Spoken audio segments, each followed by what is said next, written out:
നമസ്കാരം. Shri K M Shah Jahan ഈ CPM-ന്റെ കനത്ത തോൽവിയില് ഈ പല തരത്തിലുള്ള ചർച്ച അതുപോലെ തന്നെ വിശകലനവും ഒക്കെ പുരോഗമിച്ചുകൊണ്ടിരിക്കുകയാണ്. കേന്ദ്ര കമ്മിറ്റിയൊക്കെ കഴിഞ്ഞു, മേഖലാ കമ്മിറ്റിയും നടന്നുകൊണ്ടിരിക്കുന്നു. ഈ അവസരത്തിൽ നമ്മൾ നിരന്തരമായിട്ട് ഇതിനെക്കുറിച്ച് വീഡിയോ ചെയ്യുകയും ചെയ്തു. അപ്പോൾ ഓരോ ദിവസവും പുറത്തു വരുന്നത് CPM മൊത്തത്തിൽ തന്നെ ഒരു സമ്മർദ്ദത്തിലേക്ക് കാര്യങ്ങൾ മാറുകയാണ്. പാർട്ടി നേതാക്കൾ മുതൽ ഇങ്ങ് താഴെ തട്ടിൽ വരെ ഉണ്ടായിരിക്കുന്ന അതായത് അഹങ്കാരമാണ് ജനങ്ങളിൽ നിന്ന് പാർട്ടിയെ അകറ്റിയത്. അതിന്റെ പ്രതിഫലനമാണ് നമ്മൾ ഈ ലോക്സഭാ തെരഞ്ഞെടുപ്പിൽ കണ്ടത്. ബംഗാളും ത്രിപുരയും ആവർത്തിക്കും എന്ന് പാർട്ടി കേന്ദ്ര നേതൃത്വം മനസ്സിലാക്കി കഴിഞ്ഞിരിക്കുകയാണ്. കാരണം ഈ ഭരണം, കേരളത്തിലെ ഈ ഭരണം അവസാനിക്കാൻ 1.5 വർഷം മാത്രം അവശേഷിക്കെ ഇതിനിടയ്ക്ക് അതിശക്തമായ തിരുത്തലുകൾ ഉണ്ടായില്ലെന്നുണ്ടെങ്കിൽ ഉറപ്പായും ബംഗാളും ത്രിപുരയും ആവർത്തിക്കും. അതായത് പാർട്ടിക്ക് പിന്നീട് രാജ്യത്ത് ഒരു രക്ഷയുമില്ലാത്ത അവസ്ഥയിലേക്ക് നീങ്ങും എന്ന് മനസ്സിലാക്കിയതോടുകൂടിയാണ് തീവ്രമായിട്ട് തന്നെ കേന്ദ്ര നേതൃത്വം ഇടപെട്ടിരിക്കുന്നത്. കാര്യങ്ങൾ നമ്മൾ വിചാരിക്കുന്നത് പോലെ അത്ര പന്തിയായിട്ടല്ല പോകുന്നത്. പിണറായിയെ ഏതൊക്കെ തരത്തിൽ, പിണറായി മാത്രമല്ല നേതൃത്വത്തെ തന്നെ അടപടലം മാറ്റാനുള്ള ശ്രമമാണ് കേന്ദ്ര നേതൃത്വം ഇപ്പോൾ നടത്തിക്കൊണ്ടിരിക്കുന്നത്. അതിന്റെ ഓരോ ചുവടുവയ്പ്പുകളാണ് മുമ്പോട്ട് പോയിക്കൊണ്ടിരിക്കുന്നത്. കേരളത്തിൽ നിന്നുള്ള PV അംഗം വിജയരാഘവൻ പറഞ്ഞത് തന്നെ നമ്മളെ ഞെട്ടിപ്പിച്ചില്ലേ? പാർട്ടി CPM ദ്രവിച്ചു തുടങ്ങിയിരിക്കുന്നു. അത്തരത്തിലുള്ള ഒരു പദപ്രയോഗം തന്നെ അല്പം വിജയരാഘവനിൽ നിന്ന് ഒരുപക്ഷെ നമ്മളാരും പ്രതീക്ഷിച്ചതല്ല. കാരണം അല്പം കൂടിപ്പോയി. വിജയരാഘവൻ പിണറായിയോടൊപ്പം നിൽക്കുന്ന ഒരാളാണ്. അപ്പോൾ അത്തരത്തിൽ ഒരാൾ പറയണമെന്നുണ്ടെങ്കിൽ കേരളത്തിലെ സ്ഥിതി അതീവ രൂക്ഷമായി തീർന്നിരിക്കുകയാണ്. എന്തായാലും തെറ്റുതിരുത്തലിലൂടെ കാര്യങ്ങൾ മുമ്പോട്ട് പോകുമ്പോൾ ഏതൊക്കെ തരത്തിലായിരിക്കും ഇനി വരാൻ പോകുന്നതെന്നുള്ളത് നമ്മൾ പതിവായി ചർച്ച ചെയ്തുകൊണ്ട് വരികയാണ്. പുതിയ സംഭവവികാസങ്ങളിലേക്ക് ശ്രീ ഷാജഹാൻ ഏത് തരത്തിലാണ് വിലയിരുത്തുന്നത്? ഞാനിതിൻ്റെ ഈ വിശകലനത്തിലേക്ക് പോകുന്നതിന് മുമ്പ് ഈ വിജയരാഘവനെ കുറിച്ചിട്ട് വിശ്വനാഥ് പറഞ്ഞ ഒരു പരാമർശമുണ്ടല്ലോ. അത് സംബന്ധിച്ച് 1-2 കാര്യങ്ങൾ പെട്ടെന്ന് പറഞ്ഞിട്ട് ഞാൻ വിശകലനത്തിലേക്ക് പോകും. വിജയരാഘവൻ എന്ന് പറഞ്ഞ നേതാവ് മലപ്പുറം സമ്മേളന സമയത്ത് VS അച്യുതാനന്ദൻ്റെ ഏറ്റവും വലിയ മുന്നണി പോരാളിയായിരുന്നു. അവിടുന്ന് പിണറായി പക്ഷത്തേക്ക് പോയ വിജയരാഘവന് എനിക്ക് തോന്നുന്നു 1-2 പ്രാവശ്യം രാജ്യസഭാംഗമായിരുന്നു. പിന്നീട് പിണറായി വിജയൻ്റെ കൂടെ നിന്നുകൊണ്ട് വിജയരാഘവൻ പോളിറ്റ് ബ്യൂറോയിലെത്തി. ഇടയ്ക്ക് കുറച്ചു കാലം ആക്ടിംഗ് സെക്രട്ടറി ആയിരുന്നു. ഇത്തവണ ലോക്സഭാ തെരഞ്ഞെടുപ്പിലേക്ക് മത്സരിക്കാൻ സ്ഥാനാർത്ഥിത്വം കിട്ടി. എന്ന് മാത്രമല്ല, വിജയരാഘവൻ്റെ ഭാര്യ ബിന്ദു ഒരു പരിചയമില്ലാത്തൊരു വനിതയാണ്. അവരെ ഉന്നത വിദ്യാഭ്യാസ മന്ത്രിയാക്കുക ചെയ്തു. എന്ന് പറയുമ്പോൾ പിണറായി വിജയൻ്റെ കൂടെ നിന്നതിന് വിജയരാഘവൻ എന്ന് പറഞ്ഞ നേതാവിന് കിട്ടിയിട്ടുള്ള പ്രൊമോഷനുകൾ ചെറുതല്ല, സ്ഥാനക്കയറ്റങ്ങൾ ചെറുതല്ല. വിജയരാഘവൻ കേരളത്തിലെ പാർട്ടി പൂതലിച്ച അവസ്ഥയിലാണ്.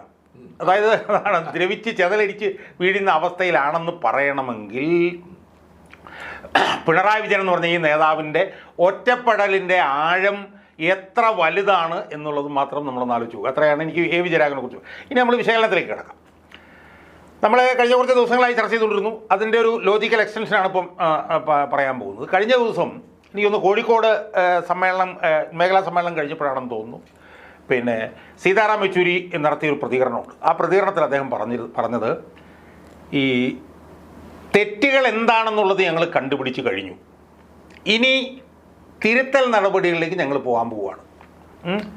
എന്നുവെച്ചാൽ റെക്ടിഫൈ ചെയ്യേണ്ട ഏരിയാസ് ഹാവ് ബീൻ ഐഡൻറ്റിഫൈഡ് എന്നാണ് പറഞ്ഞത്. ആ ഏരിയകളൊക്കെ എന്താണെന്നുള്ളത് സംബന്ധിച്ച് ഇപ്പോൾ കൃത്യമായൊരു രേഖ നമ്മുടെ മുമ്പിലുണ്ട്. അതായത് 28-30 തീയതികളിൽ നടന്ന കേന്ദ്ര കമ്മിറ്റി യോഗത്തിൻ്റെ റിപ്പോർട്ട്, കേന്ദ്ര കമ്മിറ്റി യോഗത്തിൻ്റെ റിപ്പോർട്ട് ജൂൺ 4-ന് അപ്ലോഡ് ചെയ്യപ്പെട്ടിരിക്കുന്നു. അതിലെ പ്രസക്ത ഭാഗങ്ങളാണ് എൻ്റെ മുന്നിലുള്ളത്. ആ റിപ്പോർട്ടിനെ കുറിച്ച് നമ്മൾ പറയുമ്പോൾ നമുക്ക് അർത്ഥശങ്കയ്ക്കിടയില്ലാത്ത വിധത്തിൽ പറയാം, അതിരൂക്ഷമായിട്ടുള്ള ഒരു റിപ്പോർട്ടാണ് പുറത്തു വന്നിട്ടുള്ളത്.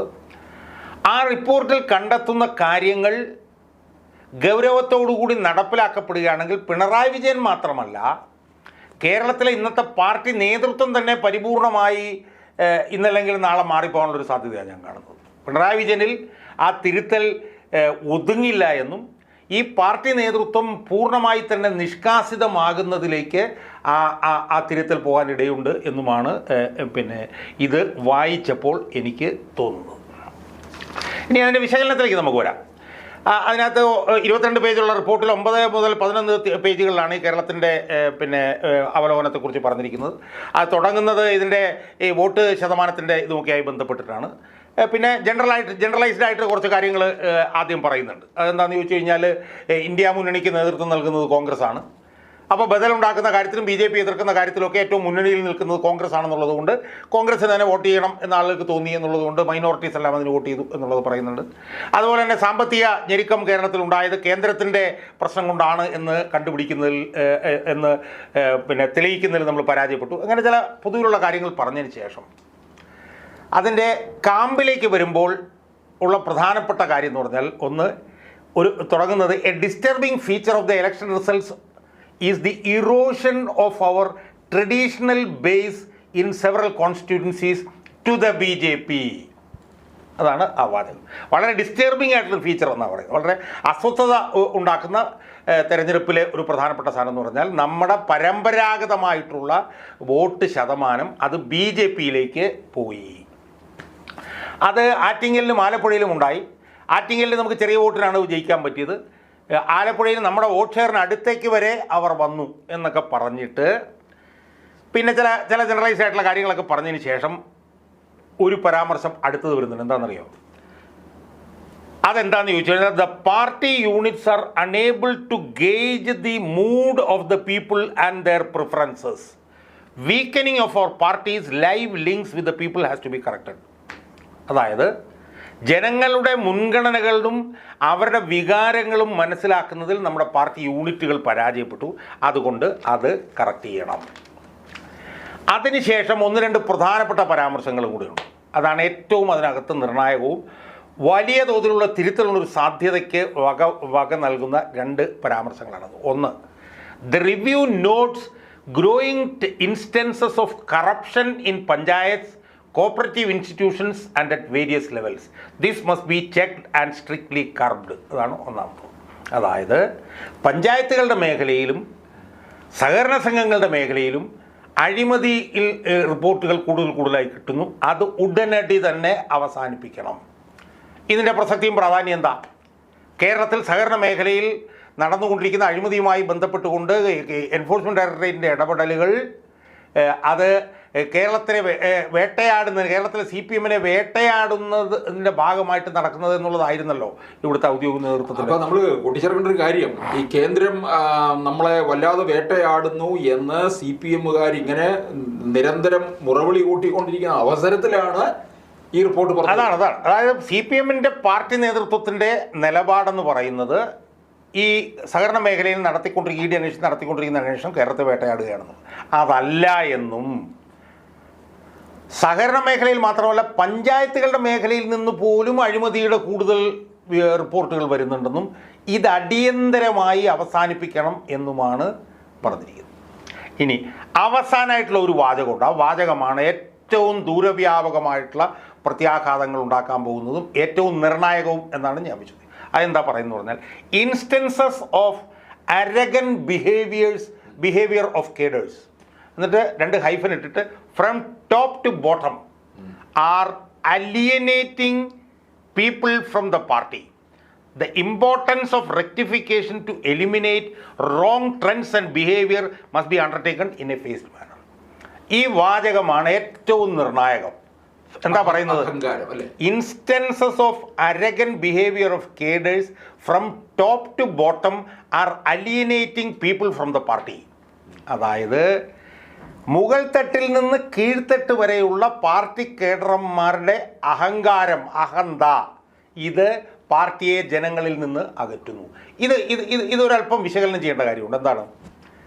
പാർട്ടിയെ സംബന്ധിച്ചിടത്തോളം പിണറായി വിജയൻ മുതൽ പാർട്ടി മെമ്പർ വരെ ഉള്ളവന്മാർ അവർ പാർട്ടിയുടെ കേഡർമാരാണ്. പിണറായി വിജയൻ മുഖ്യമന്ത്രിയും പോളിറ്റ് ബ്യൂറോയിൽ ഇരിക്കുന്ന ആളും താഴെത്തട്ടിലുള്ള ഒരാൾ പാർട്ടി മെമ്പർമാരാണെങ്കിലും ആത്യന്തികമായവരെല്ലാവരും കേഡർമാരാണ്. ആ കേഡർമാരുടെ അഹങ്കാരം എവിടുന്നാണ്? മുകൾ തട്ടിൽ നിന്ന് താഴെത്തട്ട് വരെ. അതാണ് അതിനകത്ത് ഏറ്റവും പ്രധാനപ്പെട്ട പോയിന്റ്. അല്ല ജനറലൈസ്ഡ് ആയിട്ട് ഇപ്പോൾ കേഡർമാരുടെ അഹങ്കാരം എന്നുള്ളതല്ല. അതിൽ ഫ്രം ടോപ്പ് ടു ബോട്ടം എന്ന് പറയുമ്പോൾ അത് വളരെ കൃത്യമാണ്. അത് പിണറായി വിജയനെതിരായിട്ടുള്ള നേരിട്ടുള്ള പരാമർശമാണ്. അത് പാർട്ടിയെ ജനങ്ങളിൽ നിന്ന് അകറ്റും. ഇത്രയും നിരീക്ഷണങ്ങളാണ് പാർട്ടി കേന്ദ്ര കമ്മിറ്റി നടത്തിയിട്ടുള്ളത്. ഈ നിരീക്ഷണങ്ങളുടെ പ്രത്യാഘാതം എന്ന് പറഞ്ഞാൽ എന്താ പറഞ്ഞിരിക്കുന്നത് പാർട്ടിയുടെ അടിസ്ഥാന വോട്ട് പോയി, അത് BJPയിലേക്ക് പോയി. 2, ജനങ്ങളുടെ മൂഡും അവരുടെ പ്രിഫറൻസസും അവരുടെ വികാരങ്ങളും അവരുടെ മുൻഗണനകളും പിന്നെ പാർട്ടി യൂണിറ്റുകൾക്ക് കണ്ടുപിടിക്കാൻ കഴിഞ്ഞില്ല. അടിത്തട്ടിൽ നിന്ന് പഞ്ചായത്തിൽ നിന്നും പിന്നെ സഹകരണ മേഖലയിൽ നിന്നുമുള്ള അഴിമതി കൂടുതലായി വരുന്നു, അത് അവസാനിപ്പിക്കണം. മുകൾ തട്ടിൽ നിന്ന് അടിത്തട്ട് വരെയുള്ള പാർട്ടി കാഡർമാരുടെ അഹങ്കാരം പാർട്ടിയെ ജനങ്ങളിൽ നിന്ന് അകത്തുന്നു. അതുകൊണ്ട് അത് അടിയന്തരമായി തിരുത്തണം. ഇത്രയും കാര്യങ്ങളാണ് പാർട്ടി കേന്ദ്ര കമ്മിറ്റിയുടെ റിപ്പോർട്ടിൽ അച്ചടിച്ച് വന്നിരിക്കുന്നത്. ഇതാണ് ഞങ്ങൾ കണ്ടുപിടിച്ചു എന്ന്, ഏരിയസ് എവിടെയൊക്കെയാണ് തെറ്റുകൾ പറ്റിയെന്നുള്ളത് ഞങ്ങൾ കണ്ടുപിടിച്ചു എന്ന് സീതാറാം യെച്ചൂരി പറഞ്ഞു. ഇനി ഇത് കൺക്ലൂഡ് ചെയ്യുന്നത് എങ്ങനെയാണ്? ഇത്രയും കാര്യങ്ങളാണുള്ളത്. ഇത് സംബന്ധിച്ച് ഉള്ള ബാക്കി കാര്യങ്ങൾ അടുത്ത സംസ്ഥാന കമ്മിറ്റിയിൽ ഞങ്ങൾ പിന്നെ അത്തരം കാര്യങ്ങൾ ചർച്ച ചെയ്യും എന്നാണ് ഇതിനകത്ത് പറഞ്ഞിരിക്കുന്നത്. അപ്പോൾ തെറ്റുകൾ കണ്ടുപിടിച്ച് കഴിഞ്ഞു. ആ തെറ്റുകൾ തിരുത്താൻ വേണ്ടിയിട്ട് ഇനി എന്താണ് ചെയ്യാൻ പോകുന്നത് എന്നുള്ളതാണ് പ്രധാനം. ഈ തെറ്റുകൾ എന്ന് പറയുമ്പോഴത്തേക്ക് നമ്മൾ കഴിഞ്ഞ ദിവസം പറഞ്ഞു, ഈ തെറ്റുകൾ ചെയ്തത് ആരാ? ഈ തെറ്റുകൾ ചെയ്തത് പിണറായി വിജയനാണ്. പക്ഷേ പിണറായി വിജയൻ മാത്രമല്ല എന്നുള്ളതും കൂടെ നമ്മൾ കാണണം. പിണറായി വിജയൻ ഈ തെറ്റുകൾ മുഴുവൻ ചെയ്യുമ്പോൾ പിണറായി വിജയൻ ഈ തെറ്റുകളെല്ലാം ചെയ്യാനുള്ള പിന്തുണ ഇവിടുത്തെ പാർട്ടി നേതൃത്വവും കൊടുത്തിരുന്നു. പിണറായി വിജയൻ വന്നിട്ട് എൻ്റെ തീരുമാനമായിരുന്നു, പാർട്ടിയുടെ തീരുമാനമല്ലാന്ന് പറയാൻ പറ്റില്ല. ഇത് പാർട്ടി തീരുമാനമായിട്ടാണ് ഈ തെറ്റുകൾ മുഴുവൻ ചെയ്തത്. അപ്പോൾ സ്വാഭാവികമായും പിണറായി വിജയൻ മാത്രമല്ല തിരുത്തപ്പെടാൻ പോകുന്നത്, പാർട്ടി നേതൃത്വം ഒന്നാകെ തിരുത്തപ്പെടേണ്ടി വരും എന്നുള്ള നിലയിലേക്കാണ് കാര്യങ്ങൾ പോകുന്നത്. അപ്പോൾ ഈ കേന്ദ്ര കമ്മിറ്റി റിപ്പോർട്ട് വരുമ്പോഴത്തേക്ക് അതിൻ്റെ പ്രത്യാഘാതം എന്ന് പറയുന്നത് തിരുത്തപ്പെടലിൻ്റെ ഭാഗമായി പോകാൻ പോകുന്നത് പിണറായി വിജയൻ മാത്രമായിരിക്കില്ല, ഈ പാർട്ടി നേതൃത്വം പൂർണ്ണമായിട്ടായിരിക്കും എന്നാണ് ഈ കേന്ദ്ര കമ്മിറ്റി റിപ്പോർട്ടിൽ നിന്ന് നമുക്ക് മനസ്സിലാക്കാൻ കഴിയുന്നത്. അത് പാർട്ടി നേതൃത്വം ഒരുപക്ഷെ പാർട്ടി സമ്മേളനം കഴിയുമ്പോഴായിരിക്കാം, പിണറായി വിജയൻ അതിനു മുമ്പായിരിക്കാം. എന്തായാലും അവർ രണ്ടുപേരും ഈ പറഞ്ഞതുപോലെ സമീപകാല ഭാവിയിൽ അവരവരുടെ സ്ഥാനങ്ങളിൽ നിന്ന് മാറ്റപ്പെടും എന്നുള്ളതിൻ്റെ അർത്ഥശങ്കയ്ക്കിടയില്ലാത്ത വിധത്തിലുള്ള സൂചനയാണ് ഈ കേന്ദ്ര കമ്മിറ്റിയുടെ നിരീക്ഷണങ്ങളിൽ നിന്ന് നമുക്ക് മനസ്സിലാക്കാൻ കഴിയുന്നത്. ഈ തോൽവിയെ അതായത് മുഖ്യമന്ത്രിയും ചില മന്ത്രിമാരും പാർട്ടിയിലെ ഉയർന്ന നേതാക്കളും വളരെ ലാഘവത്തോടെയാണ് കണ്ടിരിക്കുന്നത് എന്നും അതിശക്തമായ പ്രതിഷേധം ഉയരുന്നുണ്ട് ഇപ്പോഴും. അല്ല, അത് ഇത് എന്താണെന്ന് വെച്ചാൽ ഇപ്പോൾ പിണറായി വിജയൻ്റെ കഴിഞ്ഞ 2-3 ദിവസത്തെ നിയമസഭയിലുള്ള പ്രതികരണങ്ങൾ നമ്മൾ നോക്കൂ. ആ പ്രതികരണങ്ങളിൽ നിന്നൊക്കെ നമുക്ക് മനസ്സിലാക്കാൻ കഴിയുന്നത് എന്താണ്? മാറ്റപ്പെടാൻ പോവുകയാണെന്ന് അയാൾക്കും ബോധ്യമായിരിക്കുന്നു. അതുകൊണ്ടായിരിക്കും അഹങ്കാരം. അതിൽ നിന്നുള്ള അസഹിഷ്ണുതയും അഹന്തയും അഹങ്കാരവുമാണ് അയാൾ കഴിഞ്ഞ ദിവസം പ്രകടിപ്പിച്ചത്. 2 കാര്യങ്ങൾ വന്നു. ഒന്ന്, ജീവൻ രക്ഷാപ്രവർത്തനം. അത് ഞാൻ കണ്ടതേ ഞാൻ പറയൂ എന്ന് പറഞ്ഞു. അതായത് ഞാൻ അയാൾക്ക് കോങ്കണ്ണാണോ എന്ന് ചോദിച്ചാൽ ഒരു വീഡിയോ ഞാൻ ചെയ്തിട്ടുണ്ട്. കാരണം ഈ തലക്കടിക്കുന്നത് ഇയാളും മന്ത്രിമാരെ മുഴുവൻ ബസ്സിലിരുന്ന് കാണുകയാണ്, അയാളത് കണ്ടില്ല എന്ന് പറയും. ഇന്നലെ തന്നെ SFIക്കാർ എന്താ ചെയ്തത്? എത്ര നീചവും നിഷ്ഠൂരവുമായിട്ടുള്ള ആക്രമ പ്രവർത്തനമാണ് ഇന്നലെ SFIക്കാർ അവിടെ ചെയ്തത്. അത് ചെയ്തതിന് ശേഷവും കാര്യവട്ടത്ത് ഇടിമുറിയിലിട്ട് KSUക്കാരെ ക്രൂരമായി മർദ്ദിച്ചതിന് ശേഷവും അവരെ അയാൾ അന്ധമായി പിന്തുണയ്ക്കുകയാണ്. അപ്പോൾ ഇത് കാണിക്കുന്നത് എന്താണ്? പിണറായി വിജയനെ സംബന്ധിച്ചിടത്തോളം തൻ്റെ അപ്രമാദിത്വം അവസാനിക്കാൻ പോവുകയാണെന്ന് അയാൾക്ക് മനസ്സിലായി. അതിലുള്ള അസ്വസ്ഥതയും അഹന്തയും അഹങ്കാരവുമാണ് അയാൾ കാണിക്കുന്നത്. പക്ഷേ പ്രകാശ് കാരാട്ടിൻ്റെതായാലും സീതാറാം യെച്ചൂരിയുടേതായാലും വിജയരാഘവൻ്റെതായാലും കേന്ദ്ര കമ്മിറ്റി അംഗം തോമസ് ഐസക്കിൻ്റെതായാലും ഒക്കെ ഉള്ള പരാമർശങ്ങളിൽ നിന്ന് നമുക്ക് മനസ്സിലാക്കാൻ കഴിയുന്നത് ഈ പാർട്ടിയുടെ കേന്ദ്ര നേതൃത്വം അയാളെ ഇരുത്താൻ വേണ്ടിയിട്ട് തീരുമാനിച്ചിരിക്കുന്നു എന്നുള്ളതാണ്. അത് അയാൾക്കും ബോധ്യമായിരിക്കുന്നു എന്നുള്ളതാണ്. അതുകൊണ്ട് അയാൾ ഇനി മാറ്റപ്പെടുന്ന സമയവും കാലവും ഏതാണ് എന്ന് തീരുമാനിക്കപ്പെടുക എന്നുള്ള ഒരു പ്രവർത്തനം കൂടി മാത്രമേ ഇനി നടക്കാൻ ബാക്കിയുള്ളൂ എന്നാണ് ഞാൻ വിശ്വസിക്കുന്നത്. അപ്പോൾ ഇതിൽ നിന്ന് നമുക്ക് മനസ്സിലാക്കേണ്ടത്, ഇപ്പം നമ്മൾ പലപ്പോഴും പിണറായി വിജയനെ കേന്ദ്രീകൃതമായിട്ടാണ് കാര്യങ്ങൾ പൊയ്ക്കൊണ്ടിരുന്നത്. പക്ഷേ അവിടെ മാത്രം കൊണ്ട് ഒതുങ്ങുന്നില്ല.